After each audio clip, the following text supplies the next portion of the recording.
8월 6일 금요일 새벽입니다. 이번 주 묵상 말씀 누가복음 18장 13절 말씀입니다. 세리는 멀리 서서 감히 눈을 들어 하늘을 쳐다보지도 못하고 다만 가슴을 치며 이르되 하나님이여 불쌍히 여기소서 나는 죄인이로소이다 하였느니라. 아멘. 이 은혜의 의식으로 여러분 살아가시기를 축복합니다. 오늘의 본문 말씀은 이사야서 56장 9절에서 57장 13절까지 말씀입니다. 오늘 본문을 통해서 하나님은 믿음의 소수를 사용하신다라는 제목으로 말씀 연을 함께 나누겠습니다. 우리가 사는 시대는 민주주의 시대입니다. 그래서 중요한 의사결정에 대해서는 투표를 하거나 대중의 의견을 확인합니다. 교회에서도 장로교회는 당의 정치를 합니다. 성도들에 의해 뽑힌 장로들이 모여서 교회의 정책을 결정합니다. 민주주의는 좋은 것이지만 언제나 그런 것은 아닙니다. 민주주의의 함정은 다수의 의견이 옳다는 것을 전제하고 있습니다. 과연 그럴까요? 다수결의 민주주의 원칙으로 결정했다면 이스라엘 백성은 광야에서 남김없이 다 죽었을 것입니다. 이스라엘 백성의 다수는 늘 모세를 거절하고 반대했습니다. 예수님이 십자가 사명을 앞두고 제자들과 다수결로 결정했다면 우리는 지금 구원을 받지 못했을 것입니다. 제자들은 예수님의 말씀을 이해하지 못했고 베드로마저 예수님의 십자가의 길을 막았었습니다. 하나님은 아브라함에게 모래와 같고 별과 같이 많은 후손을 약속하셨고 실제로 그 후손들은 중다하여 이스라엘 민족이 되었습니다. 하나님은 또한 땅을 약속하셨고 출애굽한 백성들이 그 땅에 들어가게 하셨습니다. 하지만 왕정 시대를 거치면서 그들은 하나님과의 언약에 충실하지 않았습니다. 그래서 약속의 땅을 잃었습니다. 하지만 하나님은 70년 만에 그들을 약속의 땅으로 다시 데려오셨습니다. 70년 동안 바벨론 땅에서 믿음으로 버텨냈던 이스라엘 백성들이 약속의 땅으로 돌아와서 얼마나 많이 변했을까요? 오늘 본문을 통해 확인해 보시기 바랍니다. 그들이 멸망하던 왕정시대의 말렵의 모습과 달라진 것이 없습니다. 지도자들은 부패했고 백성들은 우상숭배에 몰두했습니다. 본문을 읽고 묵상하다 보면 도대체 하나님은 왜 이런 사람들을 포기하지 않으시고 계속 붙들고 계실까 하는 생각마저 듭니다. 하나님의 원래 뜻은 모든 백성들이 하나님의 공의로운 통치에 순종하는 거룩한 하나님의 나라를 만드는 것입니다. 그러나 대다수의 사람들은 하나님께 불순종하고 하나님이 정하신 의의 길로 가지 않았습니다. 그럼에도 불구하고 하나님은 믿음의 소수를 통해서 하나님의 약속을 이행하십니다. 포로기 이후에 약속의 땅으로 돌아온 이스라엘 백성들의 모습은 크게 나아지지 않았습니다. 잠깐 동안은 새로운 각오로 하나님께 순종하려고 했지만 죄악된 모습으로 변해가는 것은 쉽고 빨랐습니다. 공동체의 타락의 중심에는 부패한 지도자들이 있습니다. 오늘 본문 말씀 이사야서 56장 9절에서 12절까지의 말씀입니다.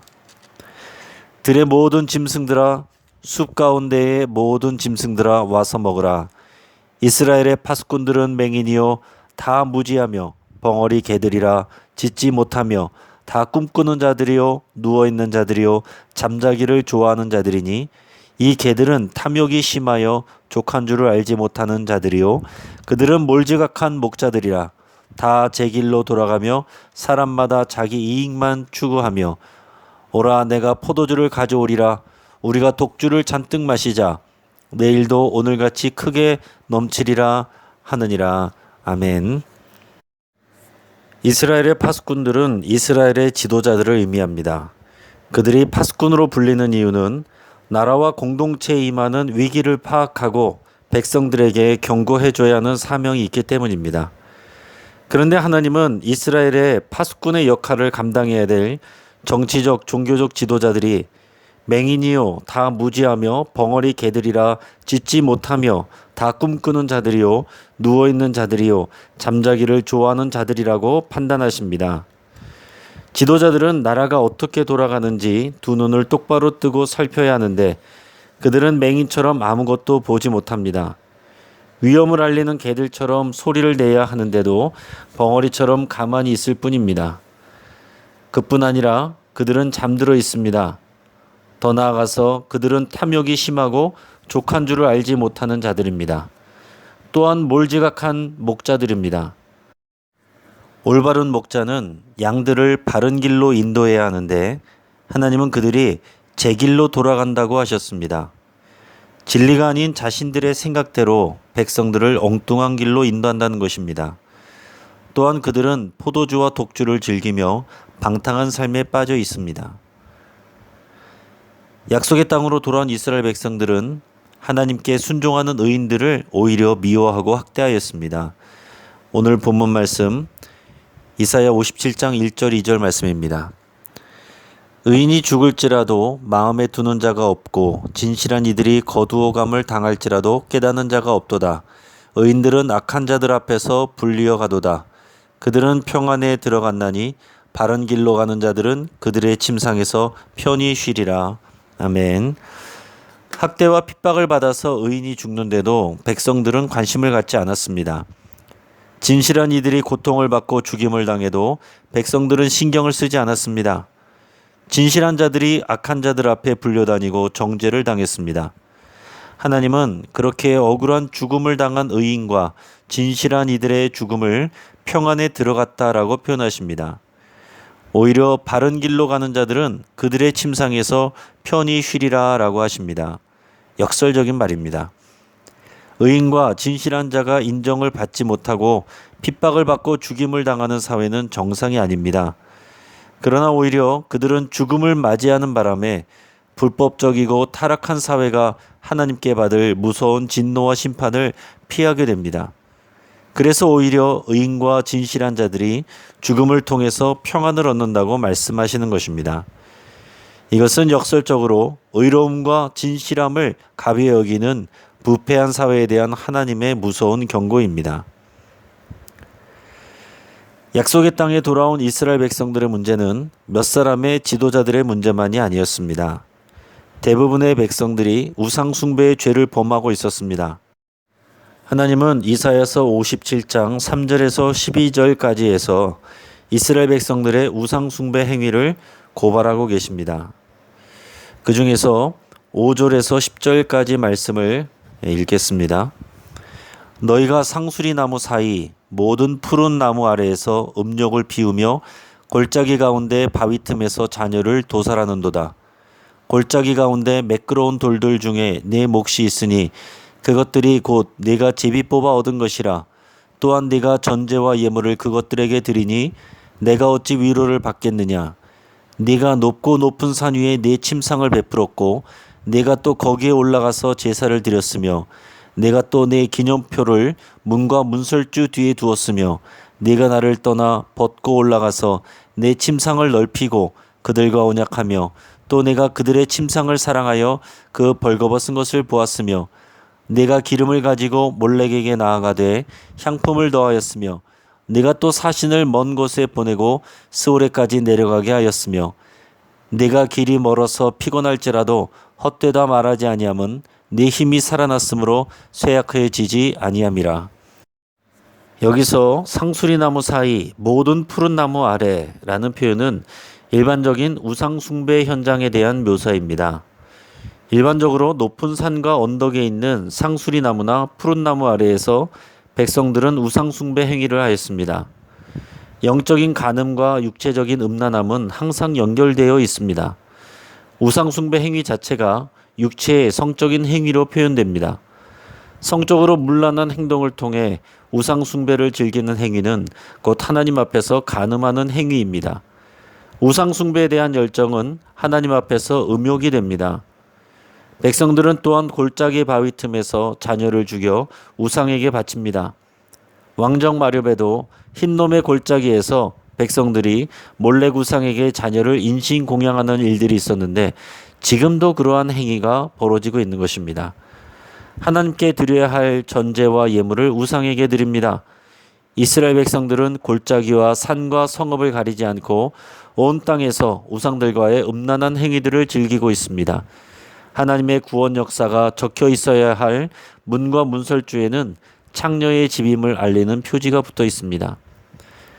이제 오늘 본문 13절 말씀입니다. 내가 부르짖을 때에 내가 모은 우상들에게 너를 구원하게 하라. 그것들은 다 바람에 날려가겠고 기운에 불려갈 것이로되 나를 의뢰하는 자는 땅을 차지하겠고 나의 거룩한 산을 기업으로 얻으리라. 아멘. 하나님은 우상 숭배와 성적 타락에 빠져 있는 이스라엘 백성들에게 우상의 무익함을 선포하고 계십니다. 그들이 위기 상황에서 부르짖어 우상들에게 기도해도 아무런 유익이 없을 것입니다. 우상들은 다 바람에 날려갈 것입니다. 그러나 오직 하나님을 의지하는 자는 땅을 차지하겠고 하나님의 거룩한 산을 기업으로 얻을 것입니다. 이제 말씀을 정리하겠습니다. 나라가 망하고 70년의 혹독한 이방 땅에서의 포로 생활을 겪었음에도 불구하고 우상을 숭배하고 쾌락에 빠져서 의인들을 핍박하는 악행은 변하지 않았습니다. 도대체 이런 사람들에게 어떤 희망을 걸 수 있다는 것입니까? 그러나 하나님은 그들을 포기하지 않으시고 회복시키기 위해서 여전히 일하고 계십니다. 대다수의 사람들은 불의하고 우상 숭배로 음란하였지만 하나님은 여전히 당신을 신뢰하는 믿음의 소수에게 하나님의 언약을 이행하십니다. 대다수의 의견과 문화에 휩쓸리지 말고 하나님을 오롯이 섬기고 신뢰하는 믿음의 소수가 되기를 바랍니다. 이제 말씀을 붙잡고 함께 기도하겠습니다. 변하지 않는 내 삶의 죄성과 죄악들을 회개하겠습니다. 또한 의인들의 고통과 죽음에 대해 무관심했던 것을 함께 회개하겠습니다. 또한 하나님을 온전히 신뢰하고 의지하는 믿음의 소수가 되기를 결단할 수 있길 바랍니다. 우리 가정을 위해서 함께 기도하겠습니다. 가족들이 영적으로 또한 육적으로 순결하고 거룩한 하나님의 백성이 되기를 함께 기도하겠습니다. 오늘 있을 금요 기도를 위해서 함께 기도하겠습니다. 하나님의 지혜와 또 말씀과 성령 충만함이 부어지기를 위해서 함께 기도하겠습니다. 정오와 밤 9시마다 온 교인이 함께 가정과 교회와 나라를 위해서 기도하는 일이 활성화되도록 함께 기도하겠습니다. 마지막으로 선교를 위해서 함께 기도하겠습니다.